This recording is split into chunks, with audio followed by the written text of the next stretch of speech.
আরে 17 সাল তোর বাবা মাটি টাকা না তুই খালি প্রতিদিন লুঙ্গি পরে থাকস। আরে বেটা, আমার আব্বা আমাকে অনেক টাকা দেয়, আমার ফুল প্যান্ট কিনতে ভালো লাগে না, আমি লুঙ্গি কিনি।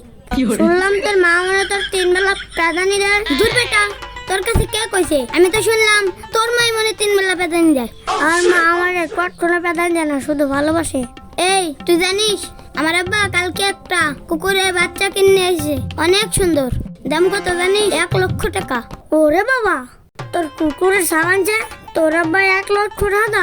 শোন আমার আব্বা কি আনছে কদি, তোর আব্বা কি এনে দিছে? আমার আব্বা আমার জন্য টুসাটা থেকে ইন্দুরের বাচ্চা এনে দিছে, দাম চলে 7-8 মুইতে দিবি।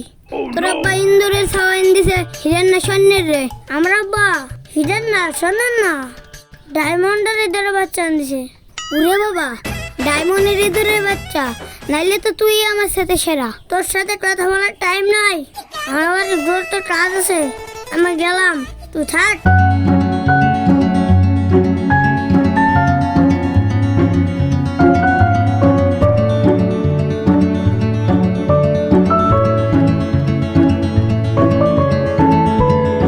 গাছে কি করস?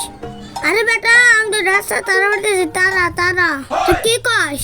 আমি শুনছি তারা মনে হয় আকাশেতে, এখন তারা গাছে নেমে আছে। হ্যাঁ, তারা এখন গাছে নেমে এসে, তাহলে তো ভালো, কালকে থেকে আমিও গাছ থেকে তারা মারবো। তোমার কাম না তারা মারার, তারা মারার যোগ্যতা একমাত্র আমারই আছে।